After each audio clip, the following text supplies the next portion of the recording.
Welcome back to another episode of the DubCast. Today I will be predicting my first round, or today I'll be revealing my first round mock draft for the NFL, which is on Thursday, April 25th. So I'm going to go through each of the teams, give my logic, tell you who they're picking. Did take into account trades. We'll see how that ends up shaking things up. And just before we get started, I'll give you a brief synopsis of my mock drafts in the past 4 years. So last year, I had 5 correct. I had Bryce Young going number 1. I had Tyree Wilson going number 7. I had Bijan going number 8. I had Broderick Jones going number 14. And I had Zay Flowers going 22. In 2022, I also had 5 correct. Trayvon Walker going 1, Aiden Hutchinson going 2, Sauce Gardner going 4, Jordan Davis going 13, and Kenny Pickett going 20. In 2021, I had 8 correct. I had Trevor Lawrence going 1, Zach Wilson going 2, Kyle Pitts going 4, Jamar Chase going 5, Kwity Paye going 21, some guy named Harris going 24, forgetting at the moment, Rashad Bateman going 27, and Gregory Rousseau going 30. And then in 2020, I had Joe Burrow going 1, 5 correct. Joe Burrow going 1, Chase Young going 2, Okuda going 3, Kenneth Murray going 23rd, and Patrick Queen going 28th. So, I try and do my best. I try and read the tea leaves of what's happening, call out what's cap, and call out what's real. There's a lot of smoke to this NFL draft fire. I feel like in the past couple of years, these NFL aggregators like Dov Kleiman and ML Football and JPA, they just report anything that they see, literally anything on the internet. So all of a sudden, everyone just knows every pick, even though it's not true at all. For example, last year we saw with Will Levis that he was supposed to be in contention to be the number 1 overall pick and then didn't even go in the first round. So today I'm here to see through all that stuff for you guys, tell you what's going to go down, and give you a breakdown of each pick. Also, quick note before we start. It's an absolute travesty that the NFL app has gotten rid of Predict the Pick. That's really just why. Used to love going on there picking mock drafts, but I'm back better than ever in a Google Doc. So let's get into it. So this draft class is loaded with quarterbacks, especially very top heavy. There's been a lot of talk about the top 4 to 5 quarterbacks in the past couple weeks. And with the number 1 overall pick, I have the Chicago Bears selecting J.J. McCarthy. No, I'm just kidding. Caleb Williams. Caleb Williams is going to be the number 1 overall pick on Thursday, and I think deservedly so. I think he's going to be a stud. He's a quarterback from USC. Has been kind of this projected first overall pick for a couple years now, and I don't see all the negatives with him. People are saying since he paints his nails that he's not going to be good. Dude, this guy's going to be special. I'm calling it now. Also, I have a horrible track record with predicting which quarterback's going to be good, but I'm throwing my hat in the Caleb Williams corner. I think he's going to be good. He's crying in his mom's arms after games. These are nitpicky things that people are looking out for. This dude's talented, and he's going to be the far and away best quarterback out of this class. A lot of people are comparing him to Mahomes. I won't go there, but I wouldn't be surprised if he's in the top 10 conversation in a couple of years. I think he can help this Bears team, especially they went out and got Keenan Allen for him. They have DJ Moore. I think he's going to fit in really well here year 1. They just signed DeAndre Swift. They have all types of offensive weapons. Cole Kmet. I really like the Bears moving forward. I think this is Caleb Williams will be the one to finally end their playoff drought and their kind of drought with not having a quarterback throw for 4,000 yards. I don't think they've ever had one. But I really love this pick for them, Caleb Williams. Congrats. You destroyed the Panthers in a trade, and now you have the best quarterback in this draft class. Moving on. Number 2, we have the Washington Commanders, and I have them selecting Jaden Daniels, quarterback from LSU. This has kind of been the known second pick for a while now. It was kind of a 2-man race between Jaden Daniels and Drake May. There was J.J. McCarthy rumors a couple weeks ago, but I think it's going to end up being Jaden Daniels. I'm kind of out on Jaden Daniels. Not really, but I just don't think he's going to be as good as Drake May or Caleb Williams, but he's the pick here at 2. I know he's very run heavy. He's got to work on not taking a lot of hits. From what I've heard, And the Commanders get their franchise guy to potentially sit behind the GOAT, Marcus Mariota. If they want to rest him or if they want to start him right away, I would not do that because that seems to be a kind of stupid decision to rush quarterbacks into it. But regardless, Jaden Daniels is my mock pick for the Commanders. And that brings us to the New England Patriots picking third. Now, if you're just listening to this audio, I'm wearing a Patriots jersey. I don't think you guys have been able to see the number yet or whose jersey it is. Well, I have special news. I actually have a very high intel source with the New England Patriots. And they have told me that the pick will be Drake May, quarterback, UNC, and he will wear number 10. So that's the jersey I'm wearing today. Got my Drake May jersey early. Luckily for me, I know someone, so Drake May will be the New England Patriots quarterback, and as a Patriots fan, I love this pick. Dude's got high upside. All I'm hearing is Herbert and Josh Allen comparisons. Like, you got to take this guy, right? I mean, I guess we should talk about the Patriots and their mindset. So it's clear to me that they're doing all this kind of crap with Penix and J.J. McCarthy to try and get teams to bait teams to trade up with them. They apparently want a Godfather offer for the third pick, which is why I'm also putting Drake May here, because if somebody trades up, then they're just going to get Drake May. So I think Drake May is going to be the third pick no matter what. But Patriots, please take Drake May, bro. We need Drake May.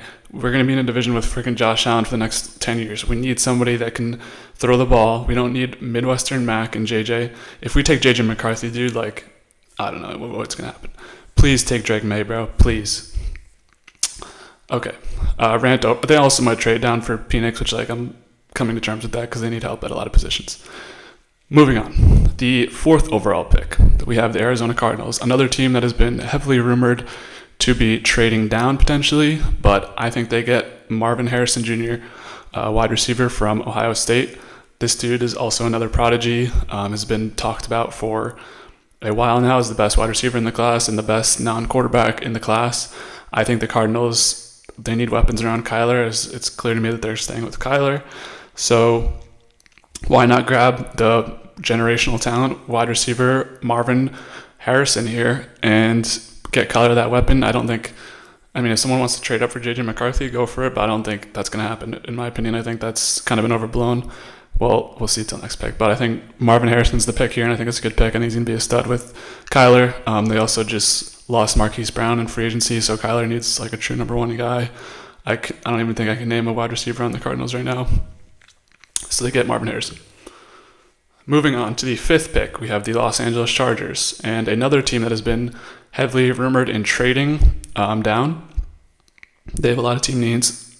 Team needs new first-year coach in Jim Harbaugh, and I think they actually do end up trading down. I think the package is going to come from the Minnesota Vikings. I think they will trade the 11th and 23rd pick and probably a couple of later picks to move up here and take their guy at number 5, J.J. McCarthy, quarterback from Michigan. Now, I'm totally out on J.J. McCarthy. I do not want him on the Patriots at all.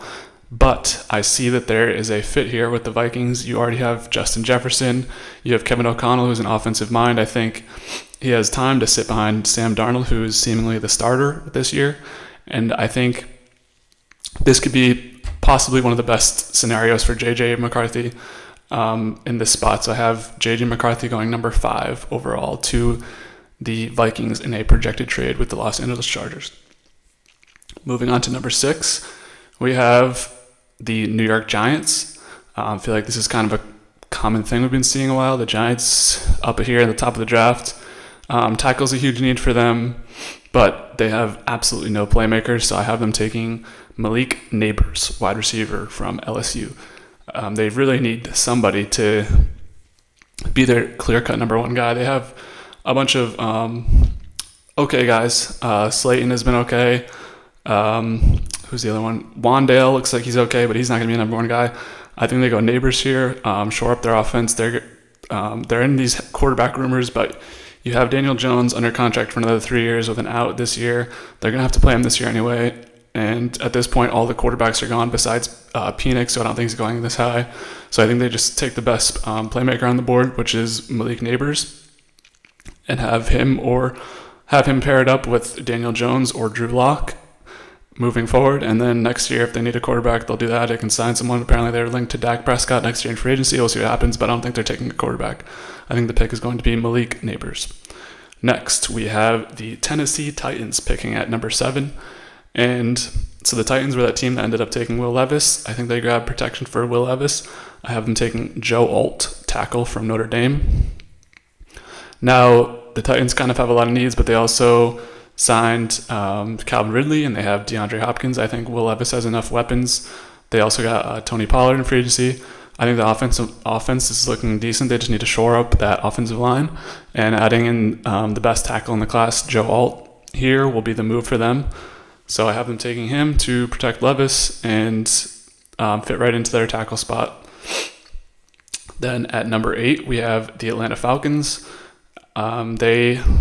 They kind of are all set on offense in my eyes, so I have them taking the best defensive player, who's rumored to be the best defensive player, Dallas Turner, edge from Alabama. I know they need a guy off the edge to get pressure on the quarterback. So that's the pick here for me, is Dallas Turner to the Atlanta Falcons at number 8. Number 9, I have the Bears. Number 9, we have the Bears. A lot of people want them to take Rome Odunze, a wide receiver from Washington, but they already have DJ Moore. They just got Keenan Allen, like I mentioned before. They have a loaded offense. I think they go defense. They need an edge guy. I'm taking Jared Verse, edge from Florida State. He's kind of up there with Dallas Turner as the best edge guy in the draft, supposedly. So I think Bears here go defense with Eberflus. I think he's a defensive guy. So they take Jared Verse and have bring some pressure off the edge and try and get him to be the guy moving forward. And then with the 10th pick, we have the New York Jets, another team that's kind of heavily rumored into this wide receiver / maybe Brock Bowers area. But I have them going tackle. And from what I understand, Talis Futaga, tackle from Oregon State, is the second best tackle, or is the guy that they'll be targeting here. I think they signed Tyron Smith, and they have another guy who's super old. I think it's Dwayne Brown, maybe not. But tackles are one of the most injured positions in the NFL, and the Jets just haven't had consistency there in a while. I think last year they also had pretty old tackles. So drafting Futaga here is the best move for them. They need to protect Aaron Rodgers in what's potentially his last year. They already have Garrett Wilson. They just signed Mike Williams, who I think was a super underrated signing. And then for the people who want Brock Bowers, they already have Conklin. They have Jeremy Ruckert from Ohio State, who I think could be good. Shout out to Zach Kuntz. He still has contract with them. And Kenny Yeboah they signed also. So you think they're going to have five tight ends? I don't think so. I think Futaga is the pick here at 10. And with the 11th pick, we now have the Chargers on the board in a projected trade with the Minnesota Vikings. And I also have them taking a tackle. This time it's going to be J.C. Latham from Alabama. Jim Harbaugh has been on tape saying he loves offensive linemen, and there's all this like gushy shit for offensive linemen. So I think J.C. Latham from Alabama, he got to watch this guy in person. He probably tackles the pick here. I know they have Slater, but they need that other side tackle for Herbert. They don't really have a lot of weapons, but I don't think Harbaugh is going to prioritize weapons when you have a quarterback like Herbert who can just kind of get the ball to anybody. I mean, we've seen it in the past couple of years with Mike Williams and Keenan Allen being hurt all the time. They kind of really haven't had like that consistent guy to throw the ball to. So I think it doesn't really, I mean, they also lost Eckler, but I don't think it matters. I think they can draft a running back in the second or third round here, and then they'll start working those guys in. You had Quentin Johnston last year as the first round pick. I don't think they go wide receiver back to back. I don't think they're interested in Brock Bowers personally. So I have them taking J.C. Latham from Alabama. And then the next pick, a team that has been rumored in trading up, is the Denver Broncos. Now, at this point, they're late into the draft. Unless they trade up, presumably they're picking between Michael Penix and Bo Nix. But I think the Penix and Bo Nix fire, especially Bo Nix, has been thrown a little too far. I don't think these guys are going this high. So we'll see what happens later in my mock draft. But I don't think here is the pick for the Denver Broncos. The Denver Broncos, however, though, are a high volatility team. They could actually be the team that moves up with the Chargers or the Cardinals and take a quarterback. They did just trade for Zach Wilson, And they also have Jared Stidham, who I believe Sean Payton at one point said could be a starter in this league. So keeping that in mind, I don't think they're going to be going quarterback super early. I think they could be one of these teams that goes in the second round and gets like a Bo Nix, or they could get a like Sam Hartman type player, Spencer Rattler, one of those type of guys. I don't think they necessarily need to go after a quarterback. I think they could move down or up, either one. So at this pick, I'd have Brock Bowers. I know they need playmakers. They just shipped out Jerry Jeudy, and I think this could be kind of a Jimmy Graham type, but way better. Well, not way better. Jimmy Graham was great, but a kind of Jimmy Graham for whoever they choose to be their starting quarterback, whether that's Stidham, doubt it's going to be Zach Wilson, or the guy that they draft, probably Stidham. Give Stidham a nice piece here with Brock Bowers, who's considered by many as like the best offensive talent in this draft and like a generational tight end. So either they stick here or some other team like the Indianapolis Colts or the Saints or somebody moves up and gets Brock Bowers here at 12. That's where I have him slotting in. Next, we have another team that is heavily rumored in trading up, which is the Las Vegas Raiders. Spoke to my Raiders sources. They say that they're in on Jaden Daniels. So Jaden Daniels is going to be way gone at this point. They just signed Gardner Minshew in the offseason. They have Aiden O'Connell, who I think they want to give another chance. There's been a lot of work done on Michael Penix, apparently. But I have them going on the defensive side of the ball with Quinyon Mitchell, cornerback from Toledo. This is the best cornerback in the draft. The Raiders have had a lot of issues in the past drafting with the Henry Ruggs situation, the Trayvon Mullen situation. They've really just been unlucky in the guys they draft not doing well or something happens to them. But I think they go defense here. Antonio Pierce is going to want to get that defense shored up. I know the Raiders defense hasn't really been good in the past couple of years, but last year they were a little bit better. I think they want to keep building onto that. So I think have them taking Quinyon Mitchell, corner from Toledo. I don't think they trade up personally, and I don't think they take a quarterback in the first round. Next pick, we have the New Orleans Saints. And I also have them going offensive line. I have them taking Olumuyiwa Fashanu, tackle from Penn State, which I thought this guy was like the best tackle in the draft. As a fan of a team who has been in mock drafts for the past couple months, I thought Fashanu was this guy that was up there with Alt, but I've been reading and I think he's taking a fall back. I think he falls here with the Saints. Saints looking for kind of a redemption year with Derek Carr. The first season didn't go as planned. They're in the kind of NFC South now. You look around and everybody's pretty good besides the Panthers. I think they want to get a tackle here, protect from the edge and shore up that spot. And now we have the Indianapolis Colts with the 15th pick. I have them taking Rome Odunze, wide receiver from Washington. This will probably be one of my big misses. I don't know. I think this is falling way too far for him, but I just couldn't find a spot for him in the past couple picks. I think all the teams above have two or better wide receivers or have more pressing needs, so I have the Colts taking him here. The Colts have had Pittman for the last couple of years, since 2020, I believe he was drafted. And besides that, they haven't really had another playmaker on offense. They have Jonathan Taylor, who's a great running back, but they need more pass catchers.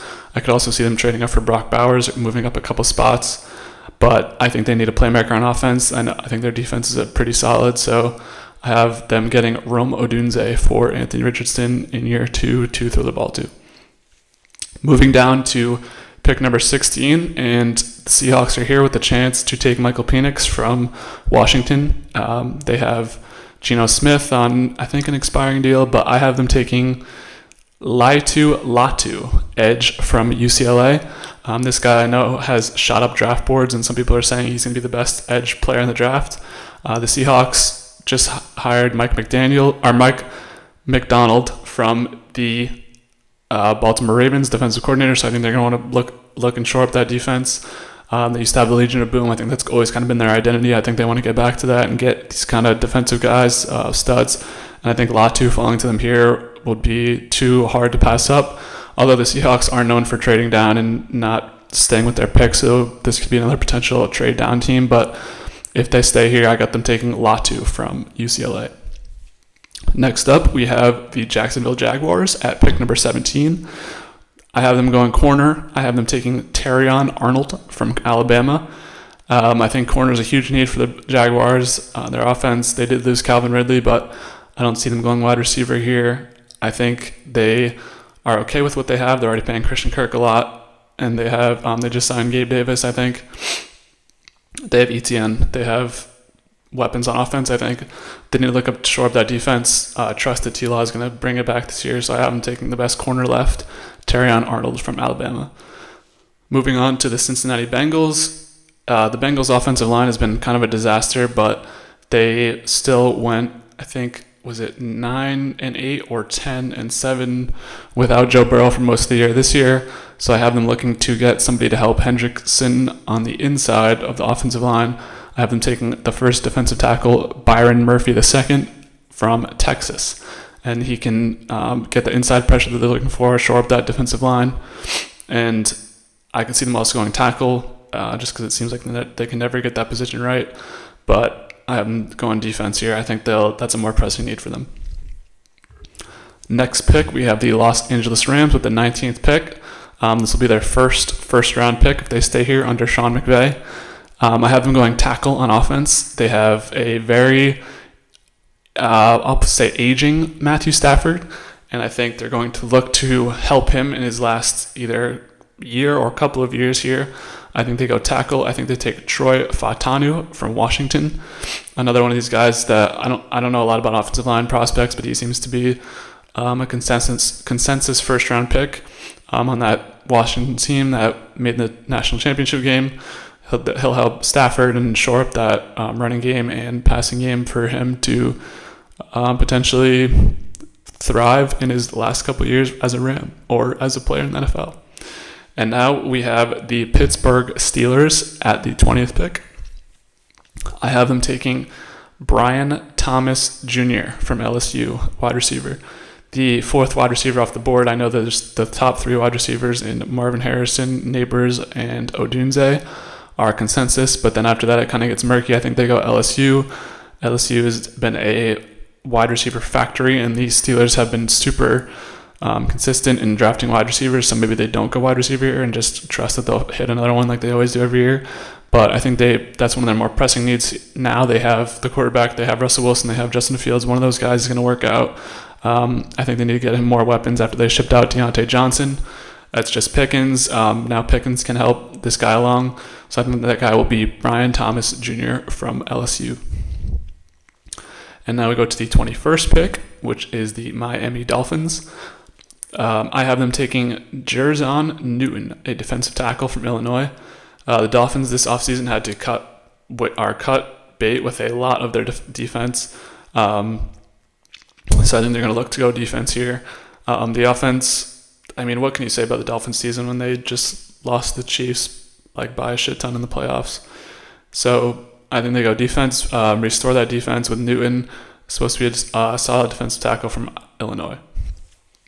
With the 22nd pick in the draft, we have the Philadelphia Eagles, and I think the Eagles take Cooper DeJean from Iowa, cornerback. Eagles always like to move up and shake things up, so I wouldn't be surprised if they're one of the teams that jump up here and grab a defensive player, or like we saw last year with Jalen Carter, or they move up for a tackle because Lane Johnson's going to retire, or grab a center because Kelsey retired here. But my bet is Cooper DeJean from Iowa, one of the rare white cornerbacks in the NFL. Sent a letter to everyone. I guess he's hurt, but he's projected to be a first-round pick. I think he could help the Eagles here as they're kind of seeing the end of Darius Slay and James Bradbury. Now we have the 23rd pick, which was originally the Vikings, but was sent to the Chargers in a trade. And I have them taking Johnny Newton, a defensive lineman from Illinois. I think Harbaugh loves his lines, both lines, offense and defense, and they need kind of that interior guy to help Bosa and Mack on the outside. So if they're able to grab Newton here and kind of fill him in with that defensive line, that's a bunch of studs there. So I think the pick here is Johnny Newton, but I wouldn't be surprised if they even trade back from this pick. But I think as of right now, I'm saying Johnny Newton for the Chargers at 23. With the 24th pick, we have the Dallas Cowboys, and I have them taking the first center off the board, Graham Barton from Duke. They lost Tyler Biazde or something. I don't know how you pronounce his last name in free agency. They kind of look to fill that hole. The Cowboys' offensive line is always crazy. It's because they use first-round picks on guys like these and just develop the hell out of them. So I think they find their new center here in Graham Barton. I'm not sure if he starts or there's a free agent they sign, but I think they want to shore up that offensive line. They clearly have no money to spend on anything, so I think they're going to want to build from within and kind of build up that offensive line again. That's what made them great in the past couple years when they had Zeke and Prescott with the running game. With the 25th pick in the first round, we have the Green Bay Packers. And I have them taking another corner. It feels like they kind of take a corner every year. Maybe I'm just forgetting, but I have them taking Kool-Aid McKinstry from Alabama.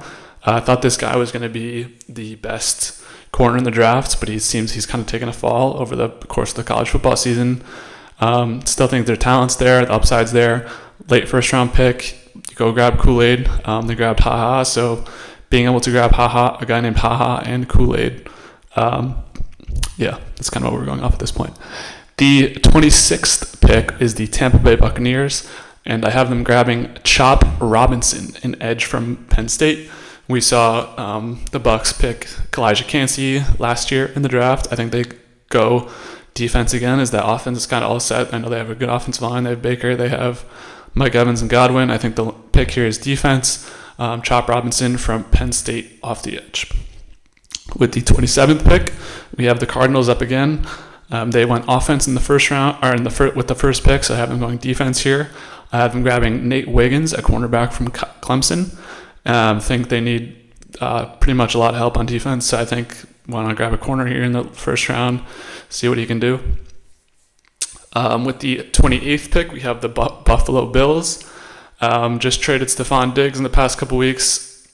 I know the Bills have like 10 guys signed at wide receiver, but I don't know if they trust any of them or want them or think they can be the number one. So I think they go wide receiver, and I have them taking Adonai Mitchell, wide receiver from Texas.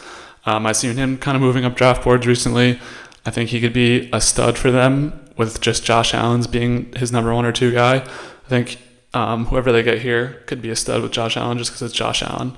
So yeah, Adonai Mitchell is the pick here. With the 29th pick in the first round, we have the Detroit Lions. I have them taking an edge, Darius Robinson from Missouri. At the end of these mock drafts, I'm kind of picking straws here because I'm not really familiar with a bunch of these guys, but I think the Lions could use help off the edge on defense. I know that they kind of have that offense set. Dan Campbell loves his defense guys. Another edge to help Aiden Hutchinson, who some people are calling a fraud, not me, I don't know, but grab Darius Robinson, shore up that defensive line in the first round. And with the 30th pick, we have the Baltimore Ravens, and we have a trade to announce. I think this is where somebody trades up for Michael Penix Jr. Don't know who that'll be.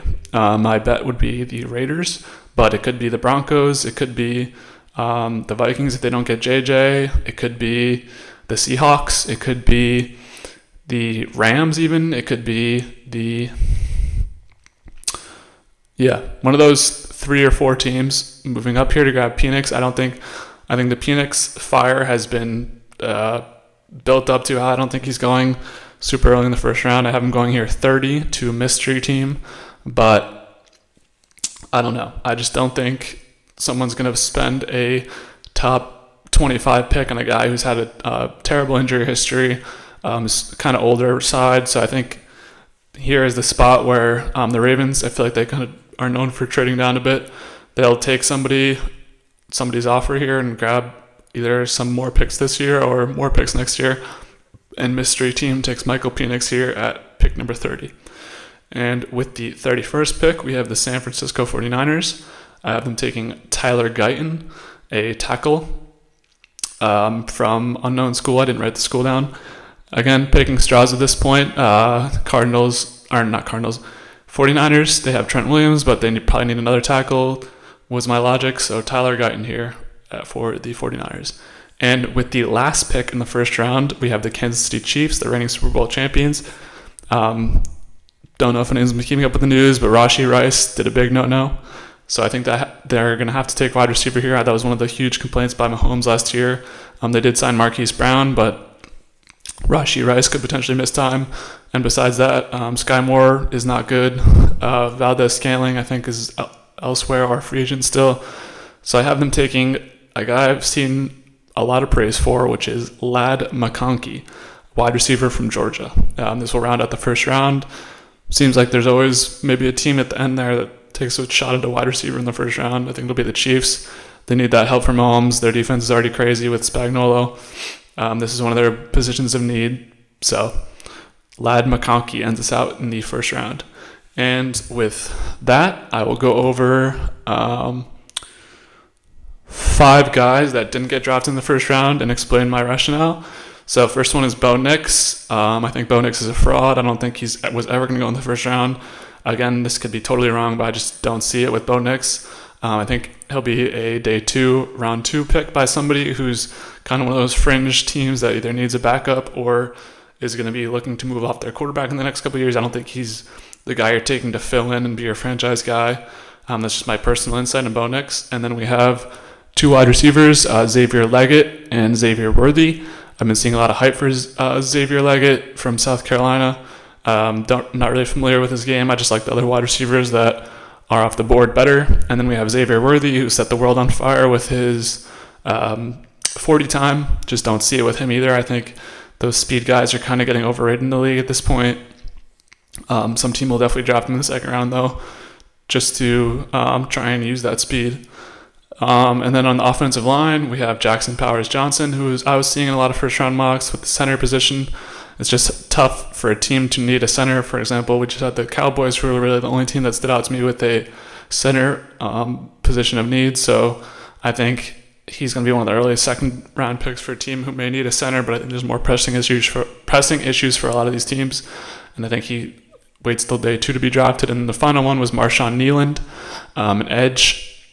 Just like the other edge guys better, especially at the end of the first round here. There's not really a lot of teams taking edge or even defense. This draft class has a lot of tackles and a lot of wide receivers and a lot of quarterbacks in the first round, I think. So I just don't see a spot for Marshawn Kneeland. So yeah, that'll wrap up my first round mock. As I stated in podcast before, I'll be back at some point next week to go kind of do a sports recap with the NBA and NHL playoffs. I'll look at how my brackets are doing, and then I'll also look at how my mock drafted and give it like an overall reaction to the draft all 3 days. Maybe give a couple winners, give a couple losers, just give my insights and analysis. So yeah, that's where we'll be with the sports talk. And then in terms of other podcasts, in the short term, I'll be doing covering Survivor episode 9 this Wednesday. That'll be out either Wednesday or Thursday. And then probably Thursday. And then I'll have a movie review for the weekend. I'll be reviewing Hard 8. So those will be the next couple of podcasts, guys. Thank you so much for your support. If you liked the video, like it on YouTube, follow on Spotify to keep up. Make sure you're following on social media to know when I post my podcast. And thank you guys so much, and I'll see you in the next one.